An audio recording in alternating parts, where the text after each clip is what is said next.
Hey everyone, how's it going, and welcome back to my channel. And if you're new here, welcome for the first time. Today I'm going to play through chapter 2 of the Heliotrope Chronicles and do a reading of the dialogue.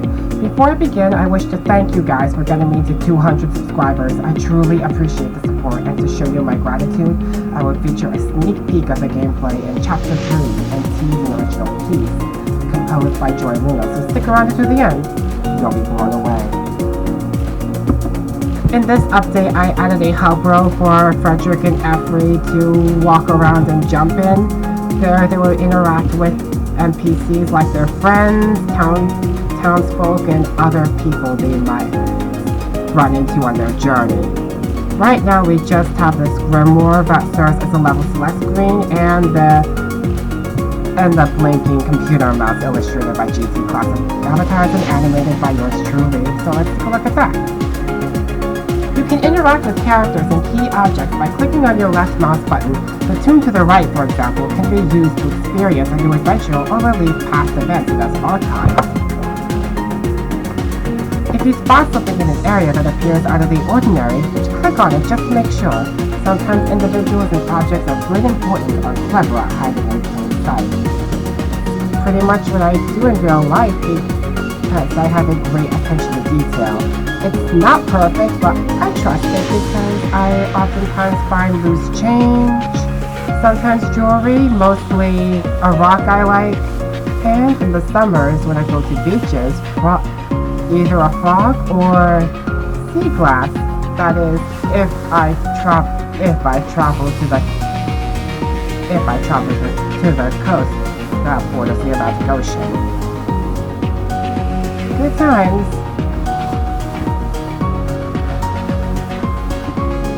I've added similar signs that GT Classic avatars have helped make to the prototype episodes and chapter 1, so that players will no longer enter the game wondering what button to press. Like, how do I attack the bad guy? How do I move? How do I jump? Hopefully the tutorial buttons will fix that. And if it does, fantastic. Otherwise, I'll try a more streamlined approach.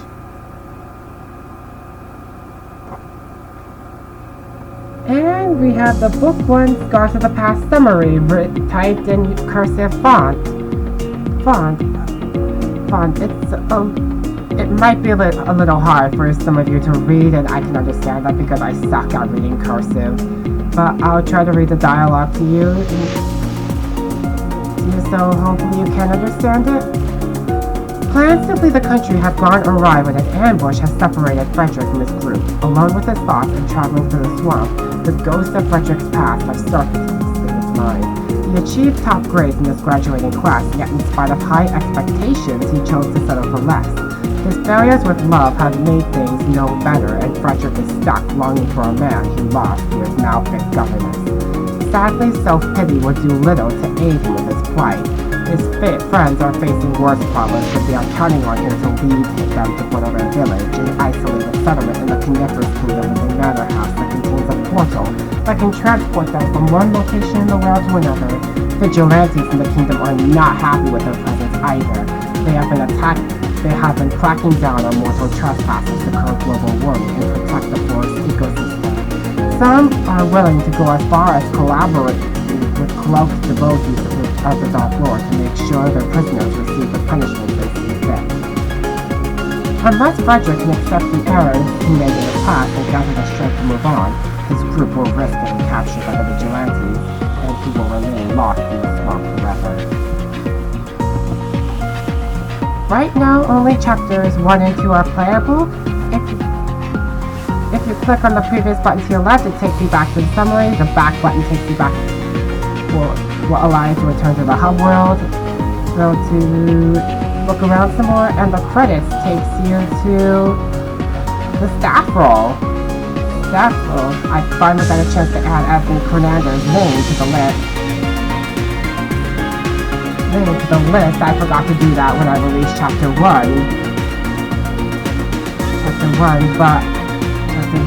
Sorry about that, mate.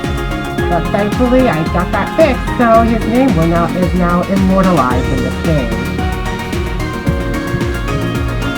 Click on Chapter 2, and we have a solo adventure starring Eforie.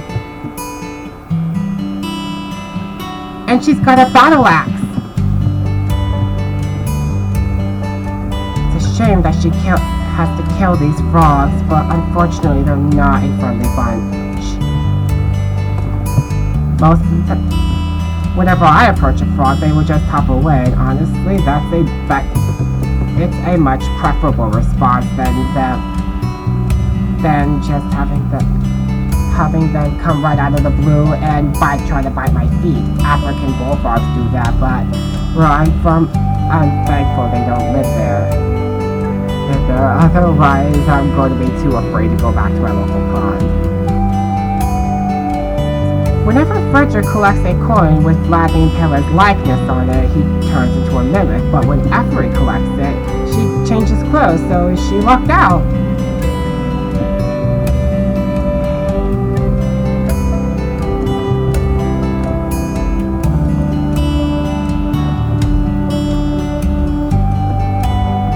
Unfortunately, she has to slay the sword-wielding frogs as well, anthropomorphic frogs as well. They previously appeared in the third prototype episode of Trayton's Adventure, which takes place long before the Heliotrope Chronicles, long after the Heliotrope Chronicles. Trayton has known them to be shy, withdrawn, and scared, just like typical frogs. But at the time of Book 1, Scots of the Past, they are practically hostile. It's nothing Eforie can handle. Nothing Eforie can't handle.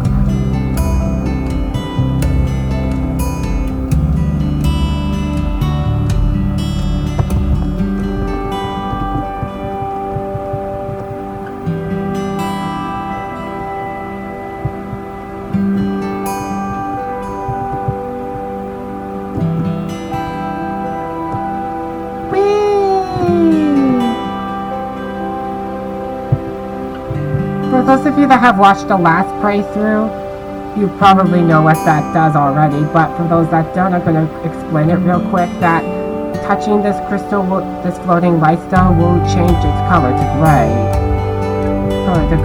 And if Eforie or another character takes damage, they are transported right back to that spot instead of being teleported to the hub world.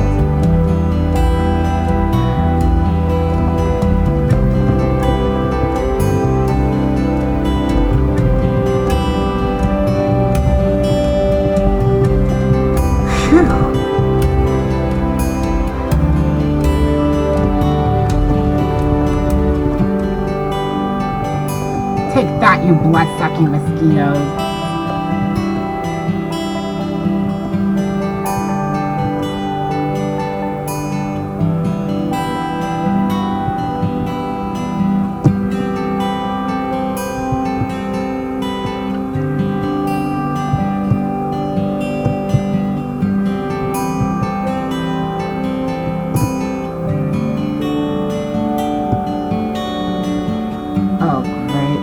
Effects wore off before I could reach the light stone. Hopefully I can make an effort to reach the next one without needing it. Oh, don't freak out if you think Eforie is killing children. They're not actually children, they're changelings in disguise. There are actually fairies that take the shape of children and settle in the natural habitats in the magical world. As clearly they're not happy with Eforie being in their territory. She sadly can't reason with them because they're too aggressive to want to hear her out, so she has to fight them.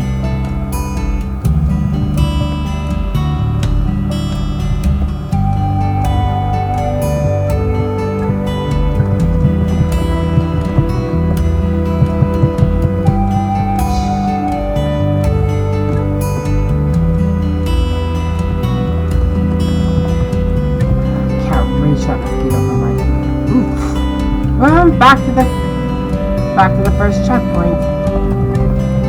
But at least I'm not transported back to the hub road. That would have been a hassle.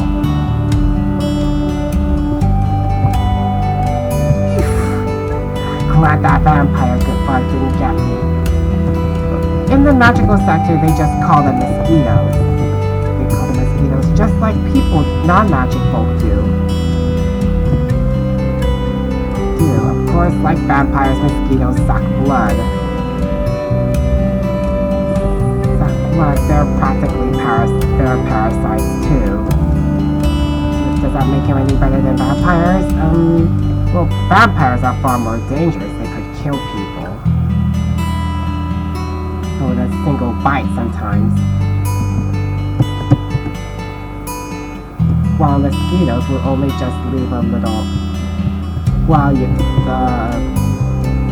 the area on the skin where the mosquito drank the person's blood would just have a swollen spot on it. Still not pleasant.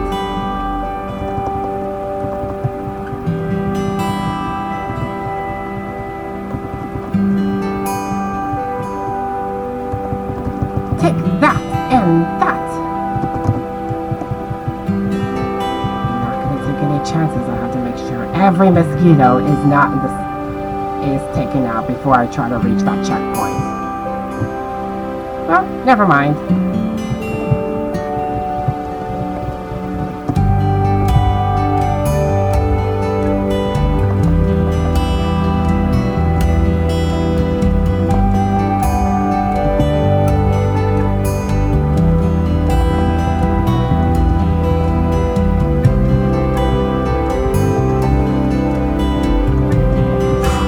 Out just like a Goomba.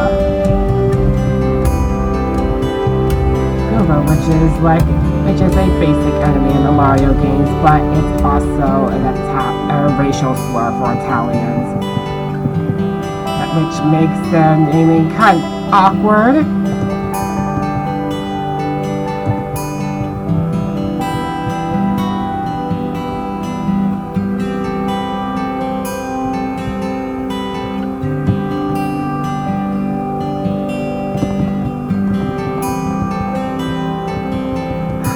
Border always gets me.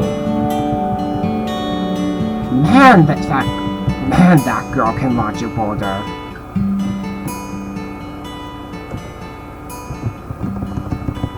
Ha! Not this time. I outsmarted her.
I am. I'm in the second to last room where the locked door is located. So the way this works is that before a boss fight can be accessed,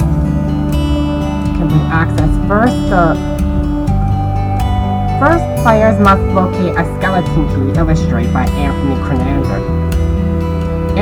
before they proceed. In this room you can't really see it very well, but it's above that locked door right there.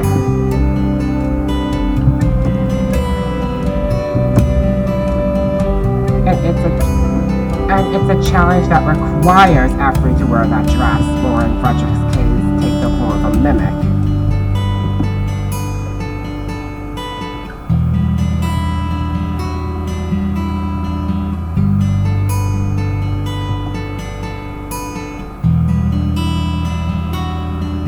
Holy shoot, it's a bear! The bear, it's not running away. It's just looking at me with a hungry glare in its eyes. Could it be a grizzly bear? Well, it's getting ready to stand up, so it's best not to ask that question now. Better stay right here so the boulder... Better stay right here because in real life that boulder could kill... A bear strong enough to throw these boulders could kill someone. For real.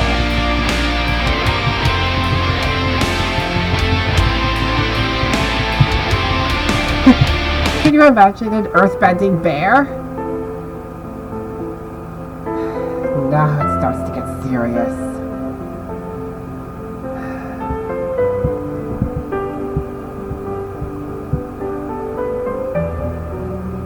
Bravo, lady!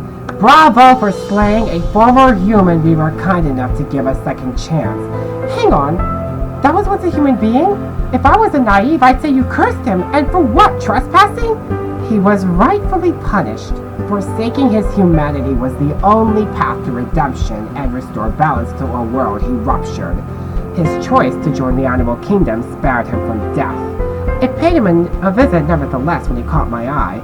My choice was either to kill or be killed. It's the circle of life, dear, but you need to have worried about that in this forest. I was watching to make sure this creature had not wounded you too much. He never meant to hurt you. Trigger warning in the next page. Don't say I didn't warn you. Even if he did, he was simply protecting our kingdom from genocidal scum like you. Joining him would have been an honor. I'm what?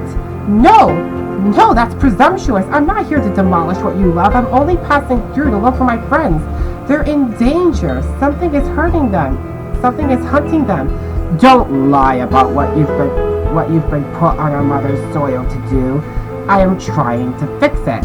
You turn a blind eye, target and mutilate the victims of humankind's violence, and lie to protect this place. Do this road a favor and accident, lady. It would be better off without you polluting it. No. What the hell did you just say? No. You know you're not deaf, and you know I'm not going away.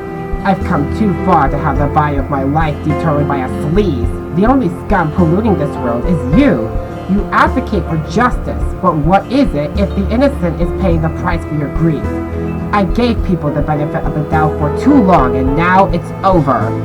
Get out of my sight before I burn the eyeballs right out of your skull. As you desire, lady. I'll leave you to let your anger do you in. This will mean your just punishment will be rewarding for me to concoct. It will be completely hilarious. Excuse me, ma'am. Are you alright? Yes, I'm just tired, but I'll be fine. You seem more than just tired. Can you tell me what's been happening to you? Sure, I might as well confide in a friendly face. God have mercy my soul if I get double-crossed afterwards. You can trust me. What reason would I have to backstab you? Can I truly tell you apart from a child and a fairy? Which explains why Eforie has been killing, quote-unquote, killing children. She can't tell if they're harmful or not. You'd be surprised, but I'm in no mood to go through the trouble to prove it. All of the humans I punish shot dough for sport. Unlike them, your thoughts are clouded with anxiety and fear. Trust me, I can tell them apart. It hasn't been the most fruitful journey for me. My friends and I are running away, but I don't know if you've heard of Dracula III, but his followers are obsessed with indoctrinating someone dear to me into their cause. If we stay where we are, we risk putting the people we love in grave danger. Not even our magic and knowledge can save them. They're a devious group. They blend in with society by posing as ordinary people. They already succeed in turning a friend into a vampire by sending one of their members to seduce him. I can't let that happen to another important person in my life, and the worst part of it is, I have no idea where to find him, or anyone else traveling with me. They may not be as lucky. To me, to protect us, your encounters with the dark arts must have been agony. Surviving them took courage. That boy is no different. He obviously embraced it to achieve. It frankly makes no sense. He turns hikers into animals. How can that possibly benefit an entire ecosystem? We see it as a way to scare people from bulldozing our sanctuaries to expand their cities and pollute our waters. But your habitats are protected by law. Abducting people that care about them just as much as you is too extreme. Your laws are prone to corruption, just like our kingdom. Yes, sometimes one of our own willingly acquires shadow magic to save themselves from ruin, but your form of corruption and abuse is subtler. Your leaders are easily swayed by riches. The spores could disappear tomorrow, so my peers are doing everything they can to delay it. If we're lucky, maybe the human race will be content with the devices they already invented. If we're all lucky, maybe the human race will continue to create and build cities powered by renewable resources. Yes, it's extremely unlikely, but we all have a part to play in making this happen. There's no time left at present, so it's best people consider before we run out of fossils to burn. That's the thing. Fossils should not be consumed, but rather preserved. Your cities must not consume more than Mother Earth can create. We don't know what humanity has planned, but it will not help us. Do you know for sure they agree with the solution? You are a fool for holding on to false hope. You are a fool for holding on to false hope that it can ever happen. That's the darkness we are fighting. Perhaps I am foolish, but it won't stop me from trying to do my part. To change the world seems out of question for one person, but if I can change a life, maybe that's enough. As long as you are prepared to reap what you sow. If I can bestow you with solace, maybe your quest to seek your friends will bear fruit. Uh-oh, something's going on. What could it be? What's making that noise in the swamp? Crap! Could it be another clash between a hiker and a changeling? That felt close. I can't tell from that distance. If you're ready for it, you can find out for yourself. Hang on, aren't you coming to investigate with me? I'm afraid not. I cannot risk being ostracized by my peers for being in your company. Don't take this personally, miss. That's unbelievable. They can't be your true friends if talking to me upsets them that much. I'm not their enemy. It's true that they don't know you mean no harm, but without them to protect me, death will find me too. Lone fairies cannot survive on their own. Companionship guarantees that nothing will happen to us. I hope you understand that there are humans out there that are turning our forests into deserts. Humans out there that have defiled our oceans, and humans that kill Mother Earth's children for sport before skinning them for their meat. You tell me these things as if I was born yesterday. This is barely new information. I've seen it happen with my own eyes. But if you choose to devote to reducing our carbon footprint the way fairies see fit, promise me you'll only punish the monsters that are actively driving you out of your habitat. Please consider that in exchange for your reassurance. I promise, ma'am. Good luck with your quest, and be careful venturing in the swamp. I'll do my best. If it is what I think it is, I must hurry before the area gets leveled or someone gets killed. Oh look, the cutscene's gone back and gone to the events in chapter 1.